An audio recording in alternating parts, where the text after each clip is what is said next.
Welcome to this episode of The Unnoticed Entrepreneur. And did you know that 90% of the wealth in America is actually tied up in family businesses? That's an amazing statistic. And over 5 million companies in America are family owned. And in the UK, it's a similar percentage. And these companies are generating a huge amount of value. But what happens when the founders want to retire?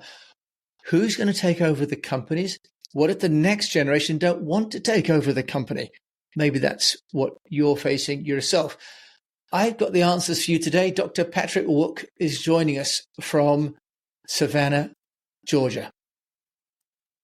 Patrick, welcome. Jim, thank you very much. Very honored to be on the show. And the topic of succession is very near and dear to my heart, and one that I've been working on over the last 8 years. And as a small business owner, when I took over my first business at the age of 25 and turned that around and eventually sold it, it's something that not only did I write on and have done extensive research, talked to over 100 different businesses, but something I've personally experienced. So thank you very much, Jim, for letting me onto the show and talk. No, well, it's a pleasure because Patrick Wook, sorry, I pronounced that really going all over the place. But Patrick's also written a book, which we're going to talk about today, with a lady called Susie Ginsburg. Actually, they both had some health issues, right? One of you had a heart attack, one of you had a stroke, and it kind of prompted a life of expertise that you've got, Patrick, of running and selling businesses, with a desire to help companies and the founders to move on. So let's talk about Succession, the book that you've written. Explain the book and some of the key concepts that our listeners should really take note of if they're looking at succession planning. And thank you, Jim, for pointing that out. I think one of the biggest challenges too is when we go through life struggles, you can really go like one or two ways. One, you can ask yourself, well, why does this happen to me? Right? Or two, you can take it and say, what can I do with this? How can, by falling down, and I myself had a stroke, how can I by falling down, make my life better? How can I make the world better? Right? And I really was very blessed in meeting Susie at the same time. Susie was going through and had a recent heart attack. In fact, I was going to be on her show, like I am today with you, and she had to call it off at the last moment because of the heart attack.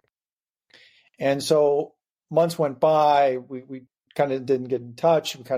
I did reach out to her, make sure she was okay. And then we came to a point one day and it was like, we're talking about this.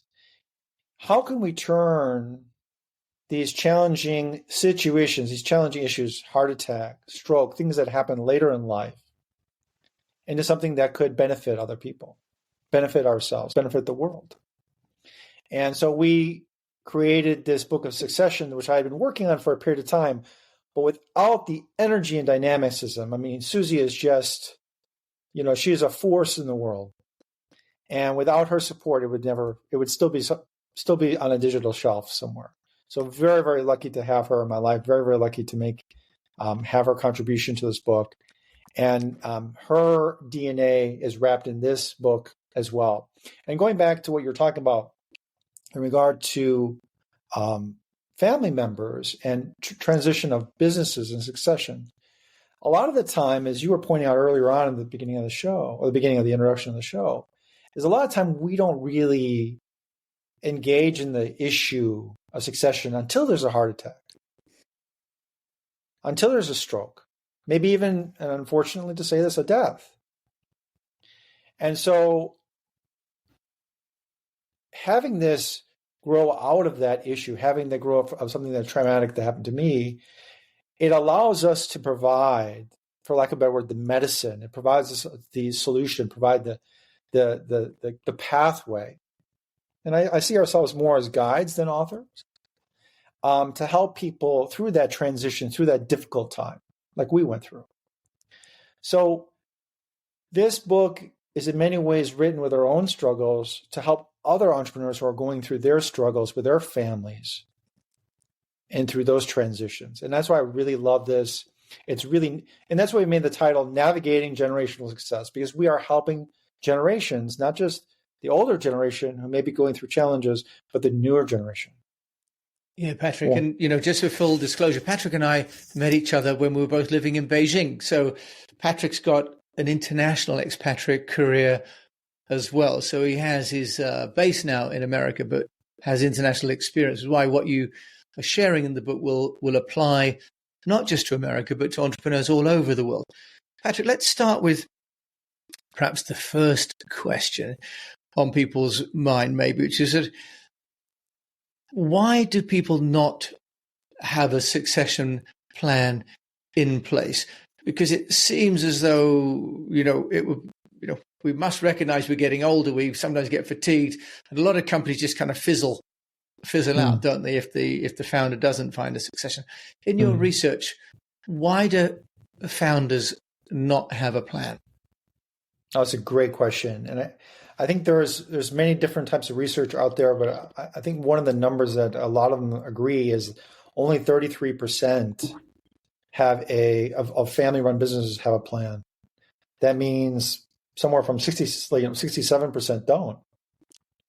And the thing that when we looked at these companies that I was advising, when we looked at the plans that they had that were in place, so these are the ones that have plans, that 33% that have plans.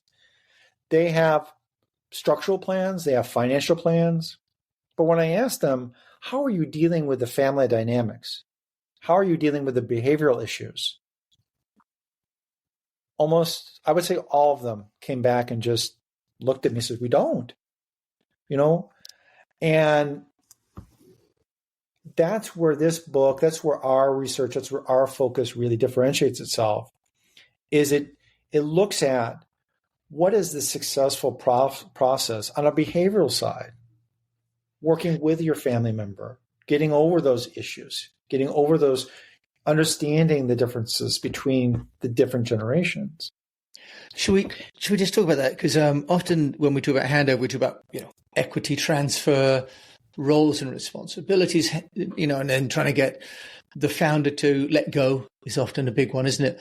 When you say behavioral, Patrick, what do you mean? The behavior of the founder, or the behavior of the people taking over, or the staff, for example, that have kind of got to be kind of almost sort of spectators, but also participants, haven't they, in what could be quite a stressful transfer of power from one generation to the next?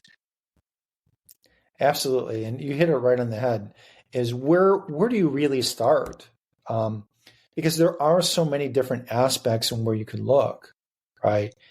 And so we kind of took a 10,000 foot or meter, matters where you're at, step back and say, what were the themes that we noticed for businesses that were successful? And was there an overall process that they were going through, the ones that were successful? And we identified 4 steps that, and we don't, unfortunately, we don't have time today to go through all of them, but we identified 4 steps that really helped firms on a behavioral side be transition business successful. And the first one really was clearing the air, getting everyone to understand each other's point of view, and getting them to understand the fears, the challenges, the hopes that they have. And so that the two parties start communicating on a understanding level that they can understand why am I having problems handing the reins over? And why am I having problems understanding what you want? Really those two sides, how do I bring them together and clearing the air so they can start communicating in a way that moves the succession forward? One of the challenges that I've noticed for a lot of people, Patrick, is that entrepreneurs have put their heart and soul into the business, and life without the business can be a bit daunting. I mean, it can feel like almost like a divorce, really, or witnessing a death. To what degree is that lack of a plan for after the business and the role in the business an issue in succession planning? Jim, you really like reading my mind. It's right on the head of what so many businesses go through, so many issues they go through. Is you may have on one side an heir who's very interested, engaged in business, and you may even find on another side a person wanting to transition. And it's like that one time you get 80%, but they keep coming an issue, there keeps coming a problem, and I just can't hand it over to you yet, right? And it's not the fact that there keep problems popping up.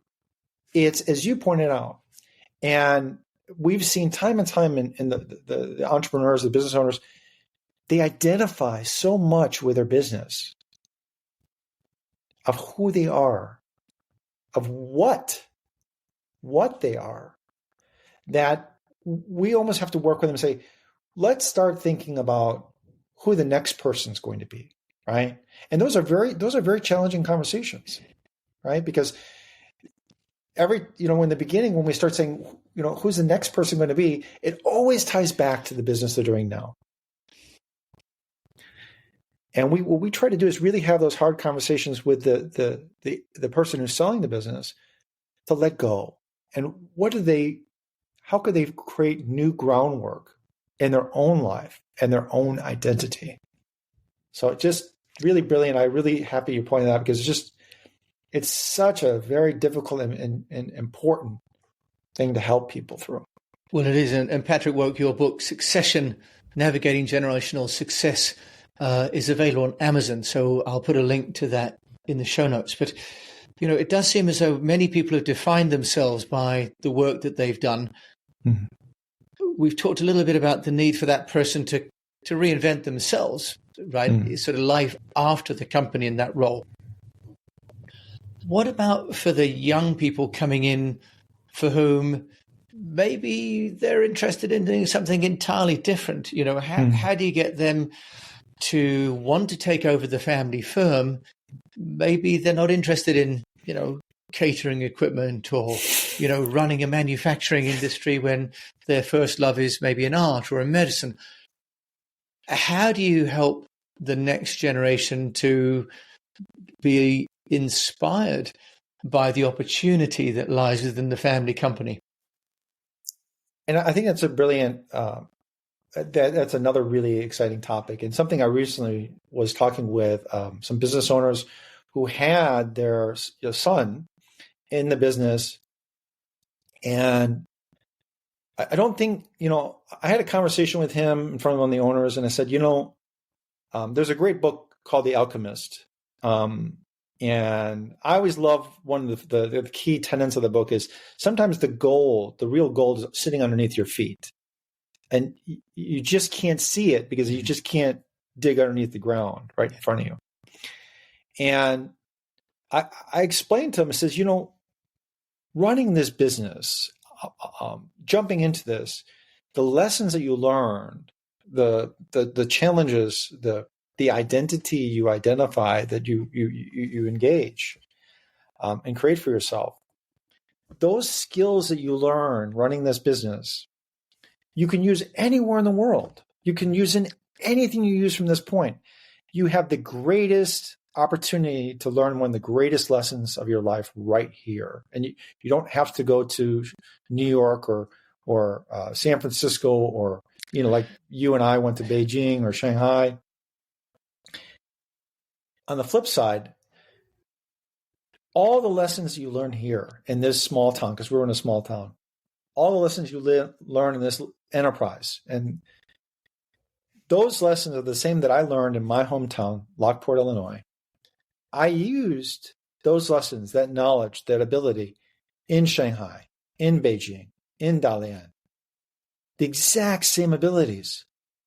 I said, you can live unbounded if you put the time in, commit yourself to making this happen, make the family firm work, and then somewhere along the line, 10 years from now, if you decide to go anywhere else, you have the ability to live anything and do anything you want from this point on. Yeah, it's a very interesting point that the skills and the life learnings are in effect the same no matter where you live, right? You change the geography, but not the person. I think Paul Coelho, wasn't it, who wrote The Alchemist? So you've got the existing maybe founder, or maybe it's the scion of an original founder. Maybe this is the third generation of transfer of wealth, especially in a country like America or Europe, for example.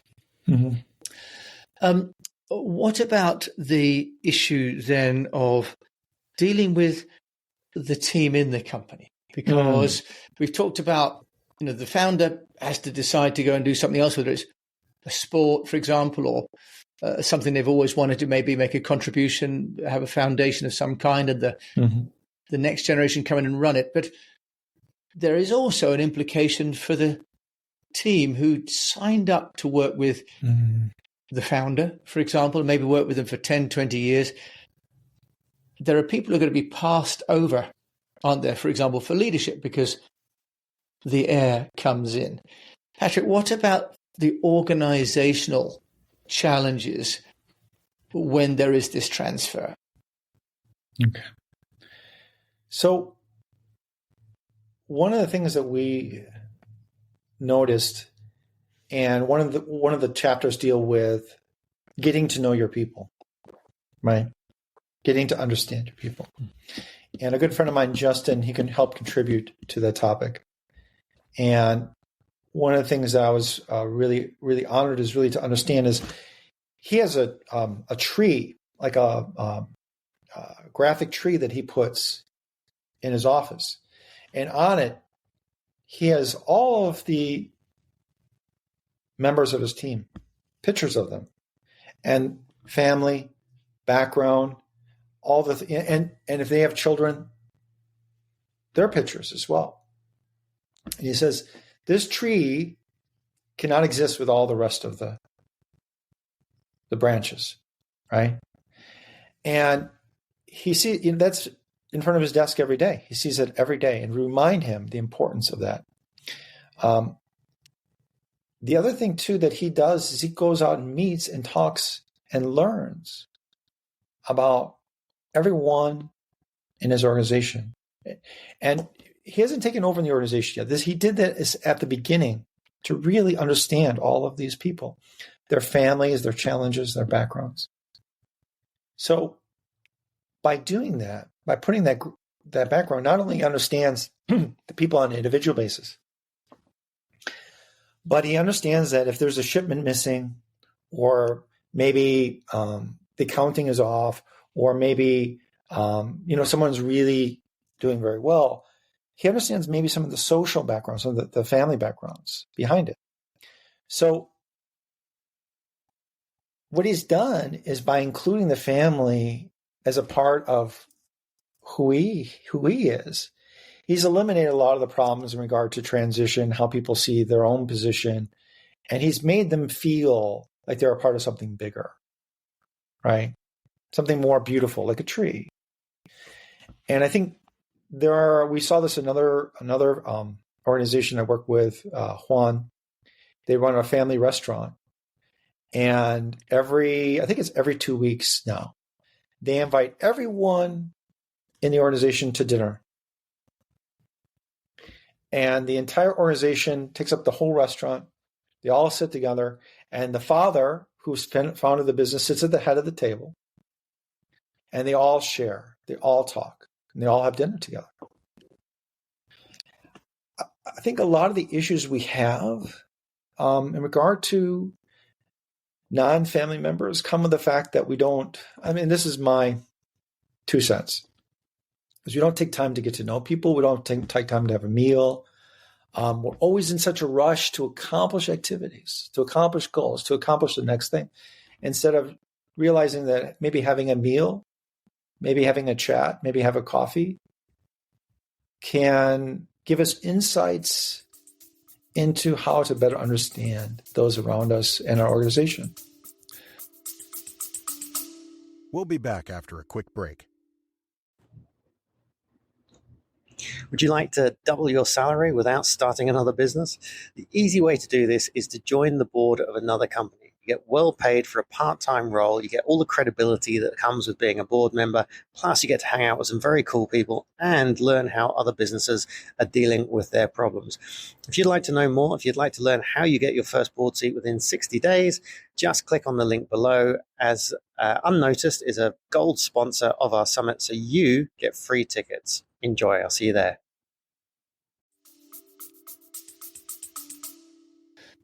Wise words, Patrick. And sometimes slow.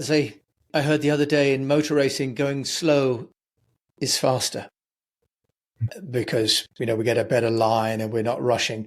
But Patrick, we're talking about your book, Succession. What happens when the heir to the founder is not very good? What if they're not talented, but they've got a bloodline, but they don't have necessarily a good skill set? How do you deal with that? Because it is possible that the next generation are lacking the entrepreneurial ability. They are lacking the people skills. They are lacking the commitment to the industry. What happens then? Well, I think that's one of the reasons that we hope that the first part of our process, clearing the air, is where the founder or other people can come in, mostly the founder and him, can have those honest conversations, right?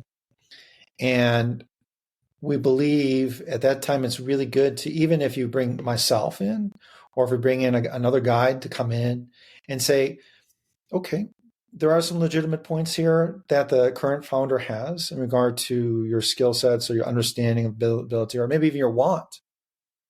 So let's work for you to build a team. What's to build an organization around this individual to help fill those holes where there may be, for lack of a better word, lacking, or where there could be some ability to educate and train, right? So I think once again, it always goes back to that beginning. We really need to clear the air, right? We really need to be honest with each other. And I think the biggest challenge, if you don't clear the air at the beginning of the relationship, the later steps that we go through, there's a 3-4 step process. The later steps, they become more difficult. We've noticed if you don't really clear that air at the beginning, the later steps don't really have the impact or the follow through that they should. So then we say, hey, maybe we need to revise this and go back. And maybe there's some issues that are missing, right? But I think it's a great thing. I should probably get that glass of water you had. But I think the reality is in the beginning, there's always going to be lacking, especially from someone who has been in a business for a very long time. Yeah, there's bound to be big shoes to fill, aren't there, Patrick? And that's part of the job to fill that. And what about a transition time, Patrick? From a practical point of view, have you noticed sort of an optimal amount of time between one person handing over and the next person taking over? Is they stay too long, overstay their welcome, or they rush out the back door too quickly? I think the optimal. I've seen the optimal time is typically a business owner will come to you and say, "Oh, I want to retire now, and I'll give you a year." Right? And the year will turn into 2 years, into 3 years, right? So it's good to sit down and define a time frame, because I unfortunately, and a lot of it is because of my own lack of experience, but I had to eventually fire my father from my company because there was a period of time where my leadership was being challenged by him because people would just go back to him. Okay. So I think you hit on a great point. There needs to be a defined period of time. If you make it too short, there could be problems. But if it's, if you're concerned about the time frame, because someone may be like, I just want to get out of here, I'm done with this business. Then building that team to support the person and help educate and train them after you leave can be really essential, right?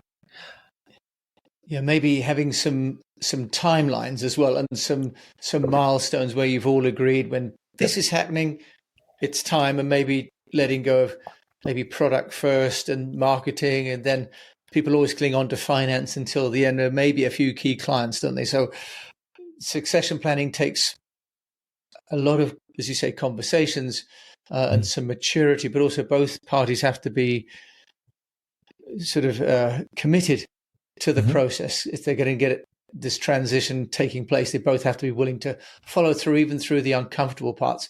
Patrick Woke, if people want to find out about you and connect to the Succession book, where can they go? Well, you can just contact me at my email. I'm going old school on you now. And my name is Patrick, Patrick, period, WOOCK, at gmail.com. I've been told that we need to have the webpage, but I don't have a personal webpage, so the email will work just fine. And I was talking a little bit earlier before, if anyone from this podcast or anyone from the Unnoticed group wants to reach out to me at any time, I'm more than happy to offer a 45-minute consultation, talk to you, learn about your business as a consideration for my friend Jim here and for the people out there who really want to turn their business around. To us, we're guides. Our situation is we really want to see that generational wealth. We want to see those businesses continue. We want to see those communities to continue to grow. And if we can be a small part of that continuation, we'll feel that we've accomplished a lifetime worth of achievement. Patrick Woke. Sorry. Now you and I are both suffering from the same thing. Too old, but well, actually, just as an aside, you said the average age of the owned business in America is 58. So for anyone listening to this podcast episode, as we get to our late 50s and early 60s, we really need to be thinking about succession. Patrick, had that brush there with his bad health. I've been very blessed with mine. But as we get older, we do need to plan for succession, because otherwise succession may take place without a plan. Patrick, Thank you so much for coming on the show today. Thank you, Jim. I'm very honored to be here. Well, we're honored that you've also raised such an important issue, because we're always talking about building and getting noticed. And actually, we need to get noticed so that the next generation can preserve the wealth, because the business really is there to sustain the family, isn't it? And to sustain wealth for future generations. So we have to plan for that. So thank you to Patrick Woke. That's WOOCK, and Dr. Patrick Woke. And I will, of course, include all of his details in the show notes. So if you've enjoyed this show, please do share it with a fellow unnoticed entrepreneur. And do reach out to Patrick, because if you've got a business and you're approaching a time when you think 2 or 3 years you'd like to be leaving it to the next generation, start today.